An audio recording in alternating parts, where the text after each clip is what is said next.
plus de 4,5 milliards d'années. C'était la naissance de la Terre, la formation de la Terre. Et les premiers êtres vivants, qui sont les bactéries, sont nés à peu près à 3 milliards 800 millions d'années. Donc on les voit qui démarrent, là, ça commence à faire des branches, ça évolue. Et qu'est-ce que montre ce schéma? On a ces premiers micro-organismes dans les mers qui sont apparus, et puis petit à petit, il y a eu des plantes qui sont arrivées il y a 2,1 milliards d'années. On continue, les plantes, des champignons, et puis des premiers animaux qui ont commencé à apparaître autour de 550 millions d'années. Les poissons, les amphibiens, les reptiles, et nous, les êtres humains, on arrive tout à la fin, à 300 000, il y a 300 000 années de ça. Ce que montre ce graphe, c'est qu'en fait, on est arrivés les uns après les autres, d'une part, mais c'est pas linéaire, ça a continué d'évoluer, les bactéries ont continué à évoluer comme les poissons, etc. Donc c'est un processus d'évolution continue. Et ce que montre aussi ce graphe, c'est qu'il y a des trous qui sont en fait les 5 grandes extinctions qui ont eu lieu, dont la dernière avec la disparition des dinosaures. Ces slides, sauf faire de ma part, on vous les transmettra par mail. Et on vous donnera aussi des ressources. Vous pourrez retrouver cet arbre sur le site d'EvoGeneAO. Et c'est super bien expliqué et c'est assez intéressant. Voilà. Hop. En plus de l'évolution, c'est une histoire d'espèces. Là, on voit sur les photos que la diversité, c'est des espèces animales, c'est des espèces végétales, on voit des plantes, et il y a aussi donc les micro-organismes, et on parle donc de diversité spécifique à ce niveau-là. Et ici, on voudrait vous poser une question. À votre avis, combien d'espèces a-t-on inventoriées aujourd'hui? Alors, du coup, je vais lancer. Alors là, je vais vous envoyer un sondage. Alors que je me trompe pas, 200, biodiversité, ouais, c'est ça, ils sont. Donc, je lance le sondage. Normalement, vous devez voir apparaître la question. Est-ce que vous la voyez bien? Oui. Ouais, du coup, vous pouvez répondre tranquillement. Donc là, allez-y, il nous faut un chiffre. Et l'idée, c'est inventorier, ça veut dire qu'elles ont été découvertes et nommées par les scientifiques. Est-ce que tout le monde voit bien? Ouais, c'est bon. Oui, ça commence à voter. Est-ce que vous voyez tous le résultat? Je ne savais plus si on voit tous. Super. Donc là, j'ai 9 réponses. Tout le monde a voté? Oui. Ouais. Tout le monde a voté. Ouais, voilà. Alors, vas-y. C'est moi qui mets fin au sondage ou c'est toi? Bon, je peux le faire. Partager les résultats. Ah oui, vous ne voyez pas les résultats. Donc là, vous voyez les résultats normalement. Oui. Ok. Donc voilà. Et la majorité a raison, puisque si j'arrive à passer ma slide, c'est bien 1,7 million d'espèces qui sont aujourd'hui décrites par les scientifiques. C'est une source IPBES. Je ne sais pas si vous connaissez cet institut. C'est l'équivalent du GIEC, mais pour la biodiversité. Voilà. Et ils estiment à l'IPBES que en fait, on n'en connaît pas beaucoup, puisqu'ils estiment qu'il y en aurait 8,7 millions en tout. Pourquoi est-ce qu'on en connaît si peu? C'est parce qu'il y a des écosystèmes qui n'ont pas été encore explorés, notamment les fonds marins. On n'a pas été très très loin dans l'inventaire. Donc cette diversité spécifique, elle est aussi complétée par une diversité génétique. Donc la biodiversité, elle est le fruit en fait aussi de 2 phénomènes. Donc le premier étant la dérive génétique. Qu'est-ce que c'est? C'est le fait que de nouveaux caractères apparaissent sans arrêt au fil des descendances au sein d'une même espèce. Parce que ce que j'ai pas dit tout à l'heure, c'est qu'une espèce, c'est une population qui est capable d'avoir des descendants viables et fertiles. Donc c'est nos branches dans l'arbre de la vie. Et à chaque fois qu'il y a des descendants, on peut avoir des nouveaux caractères qui apparaissent de façon aléatoire. Donc ça, c'est la dérive génétique. Et en parallèle à ça, les espèces sont soumises à ce qu'on appelle une sélection naturelle. C'est-à-dire que l'environnement dans lequel ces espèces vivent les soumettent à des pressions diverses et variées, qui fait que certaines espèces, ou que certains individus, survivent plutôt que d'autres. Voilà, et donc ça montre une diversité génétique. Au niveau de pour comprendre la génétique et l'importance de cette diversité génétique, je voulais vous parler de cet exemple, le phalène du bouleau, qui est un papillon. Ce papillon, il vit sur le jour, il se pose sur des écorces de bouleau. Donc la majorité des papillons sont avec des ailes. Je ne sais pas si vous voyez quand je montre avec ma souris. Sont majoritairement blancs avec des petites taches grises, et donc on les voit pas, ils sont à l'abri des prédateurs, et donc ils sont majoritaires en termes de nombre. Ce qui s'est passé, c'est qu'au 19e siècle en Angleterre, il y a eu la révolution industrielle, et en fait il y a eu un moment où ces bouleaux se sont recouverts de résidus de carbone, et donc ils ont noirci. Et comme il y avait une diversité génétique importante dans le phalène du bouleau et que certains individus étaient plutôt noirs, et ben à ce moment-là à ce moment-là où le milieu avait changé, où les écorces de bouleau s'étaient assombries, finalement c'est les papillons à ailes noires qui sont devenus majoritaires, puisqu'ils survivaient mieux que ceux qui étaient blancs. Ça a rechangé quand, heureusement, il y a eu moins de résidus de carbone sur les troncs des arbres. Tout ça pour dire que plus il y a de diversité dans une espèce, plus il y a de diversité génétique dans une espèce, plus elle est capable, cette espèce, d'être résiliente par rapport à un changement du milieu. Voilà, je pense que j'ai tout dit sur ce sujet. J'ai pas compris, excuse-moi. Là, c'est deux espèces différentes avec deux couleurs différentes. Non, en fait, c'est une espèce identique, mais il y en a un qui est blanc et l'autre noir. Voilà, il a les ailes blanches. C'est une variation génétique. C'est une variation génétique. Ouais. C'est un caractère génétique qui se voit, qui est visuel.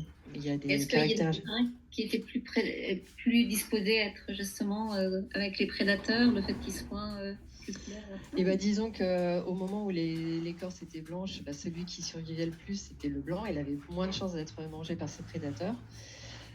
Mais comme il existait quelques individus noirs, et quand les troncs ont noirci, c'est ça le truc, c'est que les blancs, là pour le coup, ils se sont fait manger, quoi.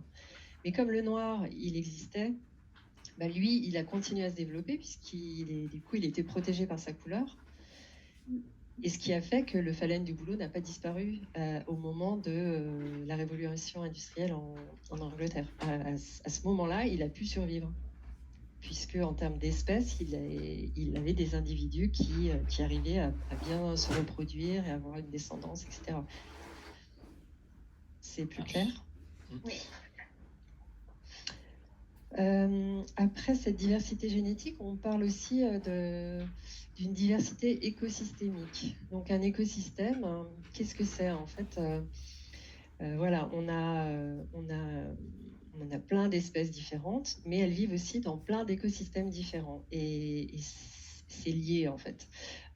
Donc un écosystème, c'est un milieu de vie où il y a des animaux, donc une certaine faune, une certaine flore. Le milieu, il est variable, avec un taux d'humidité variable, une température déterminée. Il y a certains champignons, etc. Bref.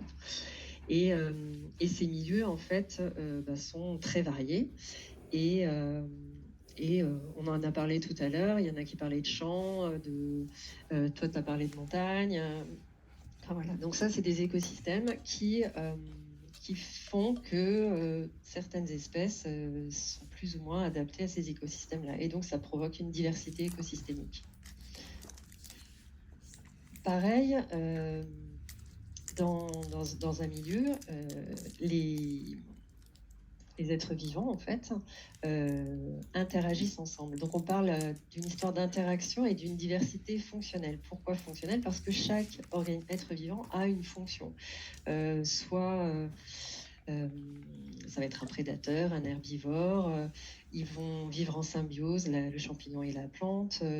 Et puis, ils vont avoir une fonction, soit les bactéries plutôt de recyclage.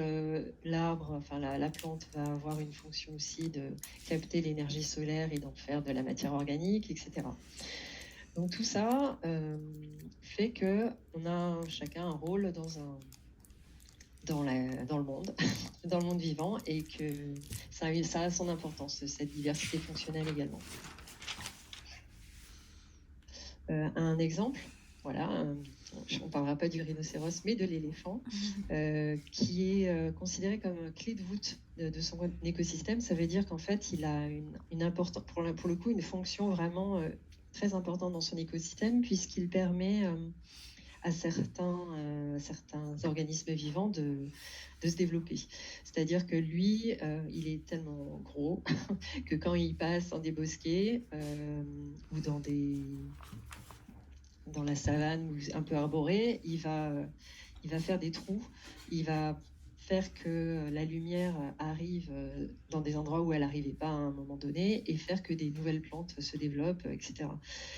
Pareil, il mange, il se déplace, il digère assez vite, en 24 heures, donc dans ses excréments, et ben les graines voyagent, on va dire, et donc il peut influencer sur les organismes qui vivent ou pas dans ce milieu de vie-là. Donc voilà, c'est pour illustrer la diversité fonctionnelle et l'importance aussi de certaines espèces qui, quand elles disparaissent, ne permettent plus de faire ces trouées, de faire voyager ces graines, etc. Donc, au final, nous, on parle avec cette biodiversité que tout ça, c'est une histoire d'équilibre aussi. Parce que, comme avec un vélo, comme c'est illustré là, quand on s'arrête, on tombe. Et la biodiversité, c'est ce qui se passe, c'est que quand on bloque le potentiel d'évolution d'une espèce, ou que la diversité spécifique diminue, et la biodiversité, en fait, elle va s'effondrer. Par exemple, l'éléphant, quand on le met dans un zoo, on va pouvoir le conserver un certain temps, cette espèce, mais juste un certain temps. La diversité fonctionnelle, elle n'existera plus. Les interactions dans le milieu, ça n'existera plus. Et donc, il y a des choses qui vont disparaître, en fait. La diversité fonctionnelle, génétique, écosystémique et tout ça est perdu. Donc, c'est important de pouvoir maintenir l'éléphant dans son milieu naturel. Et voilà. Donc, se rappeler de cette histoire d'équilibre. Quand l'équilibre n'est plus là, ça devient compliqué. Est-ce que vous avez des questions sur cette partie, sur une vue vraiment un peu dézoomée de la biodiversité? C'est plein de choses différentes, mais qui sont liées. Moi, j'aurais une petite question. Oui, dites-moi. C'est vraiment adapté à ce qui est dit là, mais justement par rapport à l'équilibre, quand on intervient, nous, humains, en souhaitant alimenter, par exemple, apporter, je sais pas, je dis n'importe quoi, des petites graines aux oiseaux dans notre jardin, on voit souvent ça, les petites boules de graisse, là, l'hiver.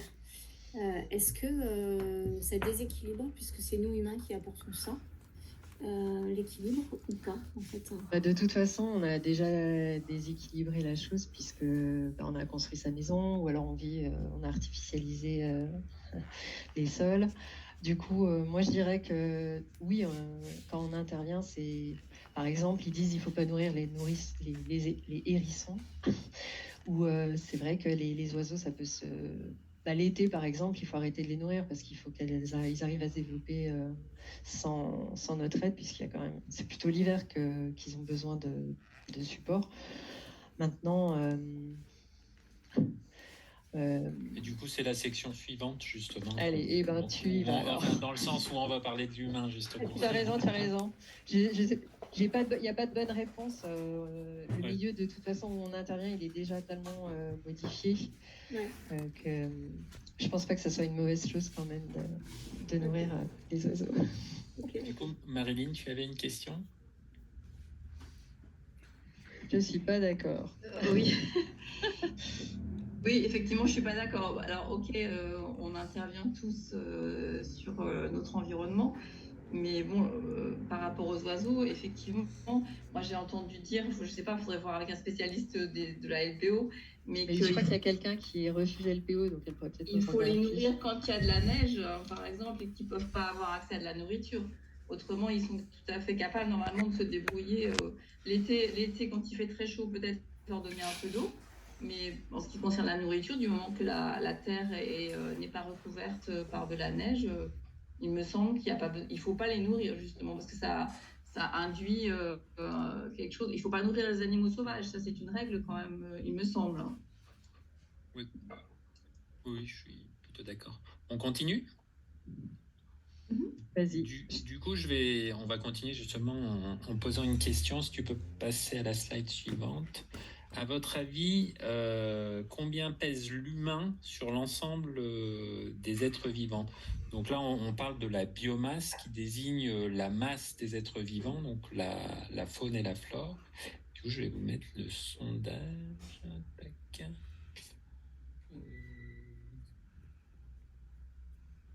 Biodiversité, yes. Est-ce que vous voyez le sondage ? Oui. Alors du coup là la question c'est quel pourcentage représente la biomasse humaine par rapport à l'ensemble de la biomasse terrestre, et dans biomasse terrestre c'est la somme de la faune plus la flore. Et les bactéries ? Pardon ? Et les bactéries ? Oui, tout ce qui est vivant. Oui, c'est vraiment tout ce qui est vivant. Et par contre il y a une petite erreur dans le... Oui, mais bon, c'est pas très grave, on verra ensuite. Ça change pas trop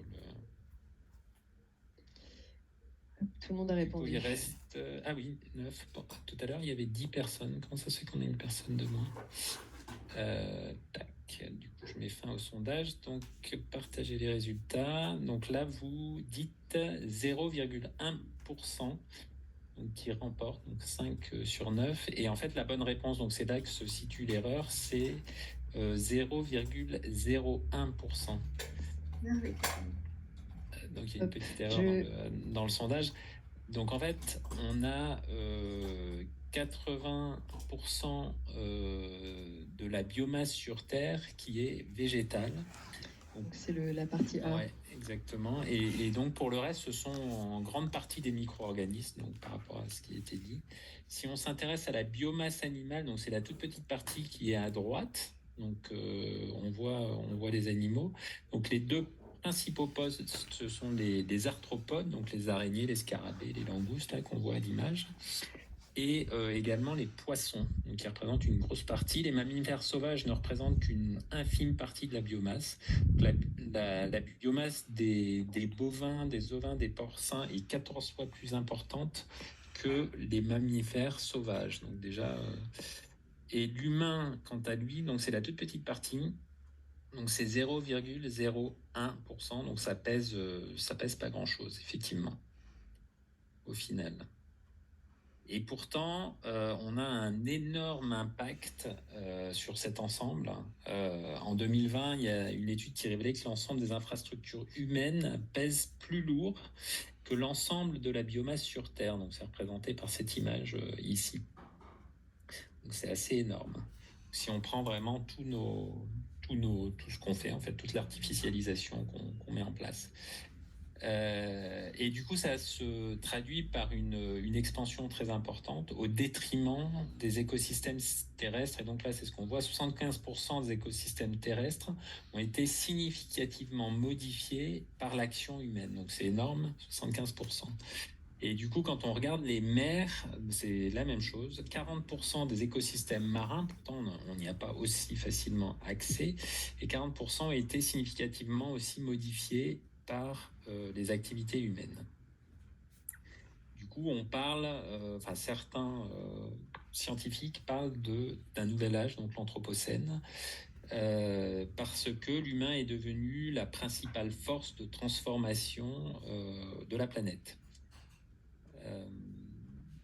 Du coup, c'est un terme qui suscite des débats, notamment sur la date qui marque le début de cet âge, et aussi sur ceux qui le désignent comme responsable. Mais bon, globalement, par rapport aux chiffres qu'on a vus avant, il n'y a pas trop de surprise par rapport au fait que c'est l'humain qui dérègle un peu tout. Alors du coup, tu peux passer, s'il te plaît. Donc, je te laisse. D'abord, est-ce que vous avez des questions juste sur la place de l'humain par rapport à ce qui a été présenté, sachant que c'est des chiffres macroscopiques ici. C'est tout bon? Vas-y, tu peux continuer.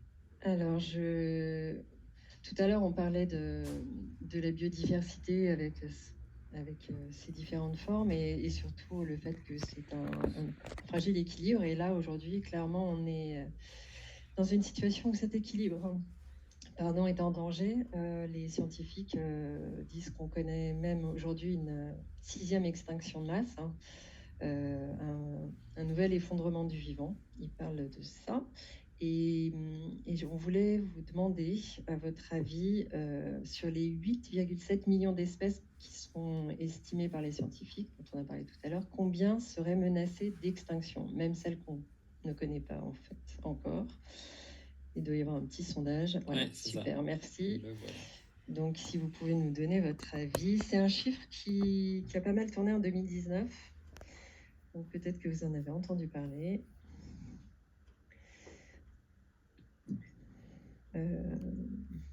Pourquoi il n'y a que 4 voilà. Là, tu as 5 sur 9. Par contre, il y a quelqu'un qui est parti. J'ai pas vu.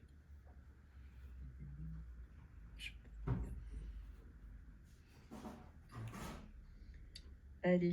Un de moins qu'au premier sondage. On y est. Donc vous avez des avis partagés. En fait, c'est 1 million d'espèces d'animales et végétales qui sont aujourd'hui menacées d'extinction, d'après l'IPBES. Et c'est variable selon le type d'espèces. C'est 27% des mammifères qui sont concernés d'extinction, 30% des espèces d'insectes et 14 pour les oiseaux. C'est des chiffres qui sont valables au niveau mondial. Donc là, on était en termes d'espèces qui disparaissent, mais il y a un autre symptôme de cet effondrement du vivant qui est ce qu'on appelle le déclin d'abondance au sein des espèces, c'est-à-dire qu'elles ne sont pas menacées d'extinction, mais la population diminue en fait. Et là, les chiffres sont assez gigantesques, puisque au niveau des mammifères, c'est 70% de diminution de la population au niveau mondial qui a disparu, d'après WWF. Au niveau Europe, on a le chiffre de 75% d'insectes qui disparaissent. Et, sur 30 ans, pardon. Et au niveau des oiseaux, la LPO dit qu'en France, 30% des populations d'oiseaux, enfin, en termes de population, 30%, c'est moins 30% d'oiseaux en France. Marie, tu avais une question. Non, mais justement, je me demandais ce que c'était le nombre d'années qui était en dessous de son âge. Oui, c'est depuis 30 ans. Ou en 30 ans, en 50 ans, donc voilà. Et là, autant avant, on avait la diversité spécifique, donc la diversité des espèces qui diminuait, autant là, ce deuxième symptôme de cet effondrement, c'est la diversité génétique qui diminue. Il faut se souvenir avec l'histoire du papillon. Moins il y a d'individus différents dans une espèce, moins il y a de chances d'être résilient face à des changements.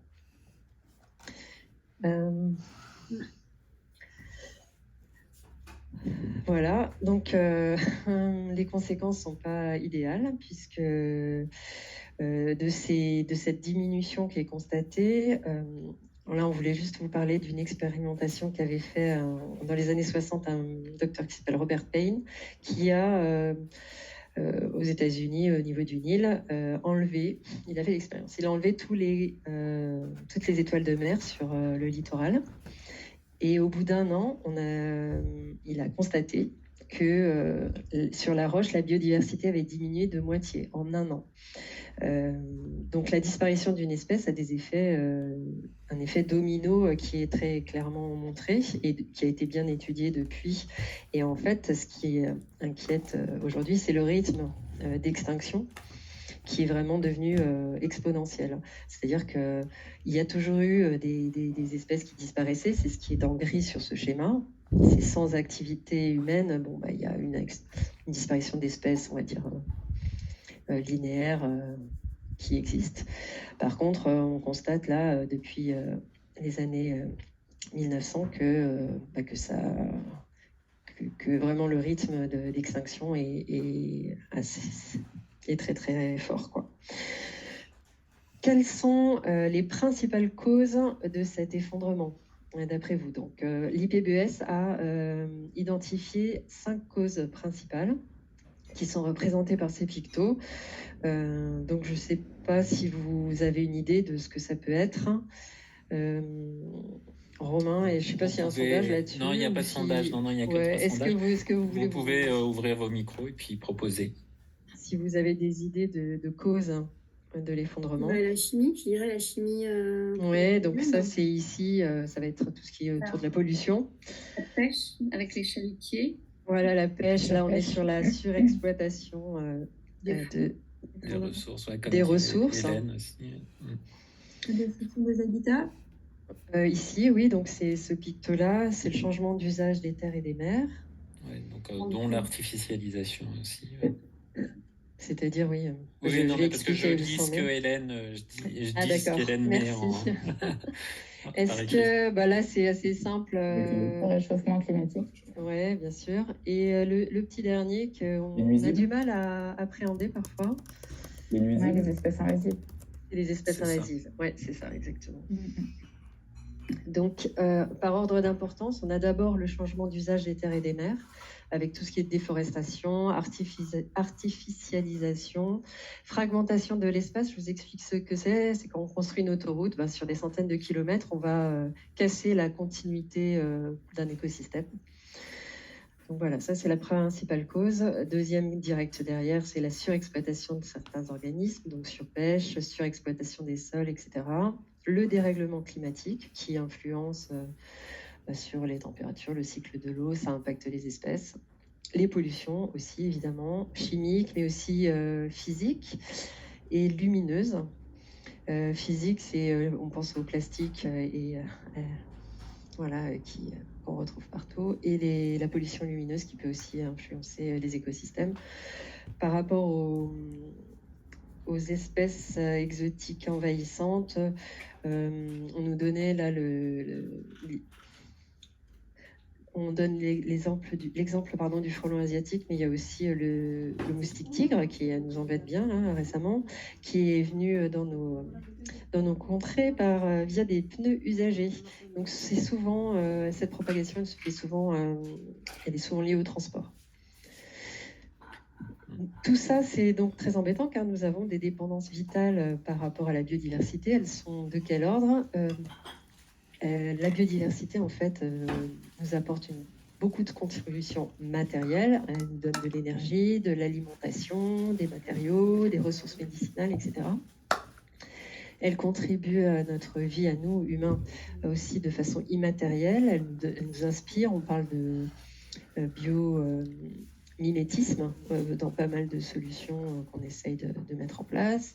On en parlait en début de séance, c'est une expérience aussi sensible qui nous influence et physiquement et psychologiquement. C'est bon pour notre santé mentale quand on est dans un endroit qui est agréable et vivant.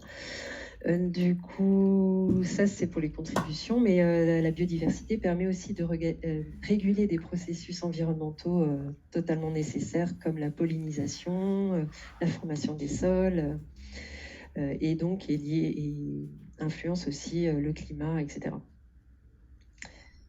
Voilà. Et du coup, par rapport à la question de Marianne, non, parce qu'il y avait une question, effectivement, le braconnage, oui, c'est comme dit Véronique, c'est dans la surexploitation des ressources. Des ressources, oui, tout à fait. Et il y a un mot que j'ai oublié de citer, c'est ici, en fait, on parle de service écosystémique. Je ne sais pas si vous avez déjà entendu parler de ce mot, mais donc c'est vraiment quelque chose, voilà, on considère que la biodiversité apporte à l'être humain des services écosystémiques importants. Exactement, donc on en reparlera après. Notamment, c'est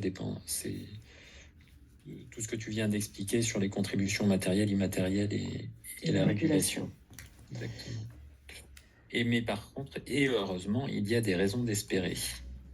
Voilà. Du coup, la biodiversité peut se régénérer sur des périodes plus ou moins longues en fonction de la dégradation des écosystèmes tels qu'on l'a vu. On aura toujours besoin en fait d'exploiter certains écosystèmes, notamment pour bénéficier de ce qu'expliquait Stéphanie juste avant, des contributions matérielles, notamment pour se nourrir, mais néanmoins il est quand même possible de mettre en place des pratiques de gestion durable afin de respecter les cycles naturels et de permettre à la biodiversité de se régénérer en lui laissant le temps de le faire, effectivement, parce qu'il faut lui laisser le temps suffisant pour le faire. Non, c'est la surexploitation. Ouais. Voilà. Et on peut également restaurer des écosystèmes qui sont dégradés afin de les remettre en bon état écologique. En particulier, on peut citer l'exemple de zones humides. Il y a des pratiques de conservation qui permettent également de préserver des écosystèmes, des impacts des activités humaines, afin justement de laisser la biodiversité prospérer. Et du coup, est-ce que vous connaissez le couple Salgado? Est-ce que quelqu'un les connaît? Non? Personne? Ouais. Bon, je vais vous expliquer. Du coup, ce couple, en fait, donc l'époux Sebastião est un photographe reporter très connu. Donc, il a fait les photos qui sont là notamment, qui a notamment donc couvert le génocide du Rwanda, ce qui l'a profondément marqué et qui a provoqué en lui une grosse dépression. Et tu peux passer à la suivante. Il est revenu vivre dans la ferme familiale au Brésil pour reprendre des forces suite à cette difficulté. Il a constaté la dévastation des terres par l'agriculture bovine intensive menée depuis plusieurs générations. Donc c'est ce qu'on voit en 2001 sur la photo du haut. Sa femme a décidé de l'aider à se reconstruire en redonnant vie à cet écosystème. Et donc le résultat de cette restauration, c'est qu'elle compte aujourd'hui 300 espèces d'arbres, 172 espèces d'oiseaux, une trentaine d'espèces de mammifères et une quinzaine d'espèces d'amphibiens. Et du coup, c'est l'une des plus grandes et plus emblématiques réserves de biodiversité aujourd'hui au Brésil en l'espace d'une vingtaine d'années. Donc on voit un peu l'évolution 2000, 2006 et 2012. Donc 2 personnes ont pu réussir donc en un certain temps, quand même, en 18 ans, à régénérer un écosystème complet donc sur ces années. Vous aviez déjà vu cet exemple? Ouais.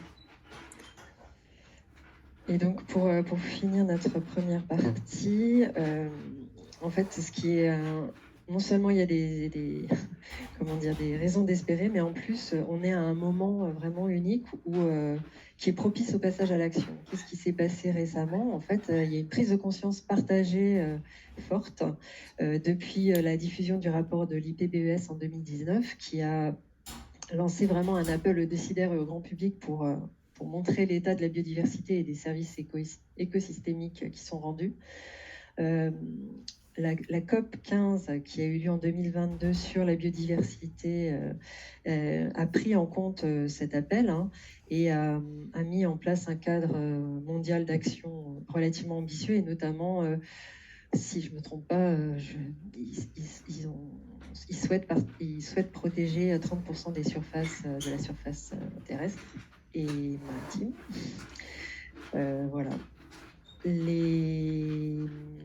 Ça a atteint aussi les acteurs majeurs de l'économie. Ça, c'est le rapport du World Economic Forum de l'année dernière.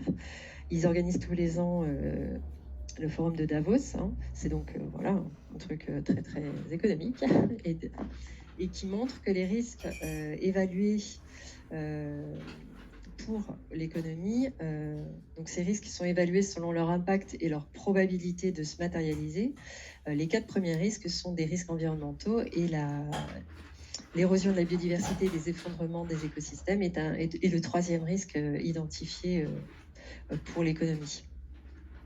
Donc tout le monde est bien conscient de la problématique et ça vient jusque dans l'entreprise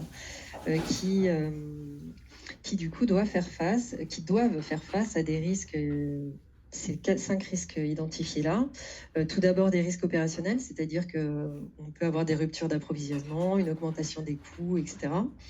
Des risques réglementaires aussi, il y a des réglementations qui se mettent en place. Je parle le devoir de vigilance. Bientôt, on va avoir l'interdiction de la déforestation importée, on en reparlera si vous voulez. Il y a des risques réputationnels, on peut avoir un risque extérieur au niveau réputationnel qui impacterait une entreprise qui se ferait boycotter par ses consommateurs, qu'une entreprise serait incapable de recruter des jeunes talents du fait de sa réputation, donc ça c'est des risques importants aussi. 4e risque, le risque financier, parce que les financiers se sont rendus compte après le climat que la biodiversité aussi c'est important et demandent parfois aux entreprises des garanties sur qu'est-ce que vous faites par rapport à la biodiversité. Et on a des risques de marché également où on peut perdre des clients. Il y a des marchés qui pourraient disparaître rapidement. Un exemple le plus parlant, ça pourrait être du tourisme si une île qui était souvent visitée passe sous l'eau, on ne pourra plus la visiter, cette activité touristique va disparaître. Voilà. Aujourd'hui, donc, la biodiversité est vraiment devenue une cause commune. Non seulement on a de façon générale tous intérêt du fait des dépendances vitales qu'on a vues tout à l'heure ensemble à s'intéresser à la biodiversité, mais les entreprises aussi, les intérêts privés et l'intérêt général se rejoignent. Les entreprises sont aujourd'hui conscientes majoritairement des risques et si elles s'engagent pour parfois une démarche éthique, c'est aussi pour garantir sa propre pérennité. Hein. Donc c'est le moment d'agir. Le pourquoi, on a vu, l'IPBES beaucoup de gens ont beaucoup travaillé et maintenant il s'agit de se demander comment est-ce qu'on peut agir et c'est ce qu'on vous propose de faire dans cette 2e partie. Très bien. Du coup, est-ce que tu veux faire une petite pause, Stéphanie? Je crois qu'on est un peu limite en termes de timing. Ouais. Est-ce que quelqu'un a besoin d'une petite pause dans l'assistance? Non, on n'a pas encore trop de retard. Non, ça va, on est bien, mais du coup, c'est avant justement la partie action. Donc ça vous va? On peut continuer? Du coup, j'arrête le partage. Non, tu peux attendre 2 secondes. Ah oui, pardon, il faut que tu présentes. Attends 2 secondes parce qu'il y a quand même... du coup, par contre, on a perdu Yasmina, donc j'ai pointé en fait pour voir qui était parti, parce que j'avais vu, on a perdu quelqu'un en fait assez rapidement. Qui était à Casa. Mais j'ai pas vu effectivement...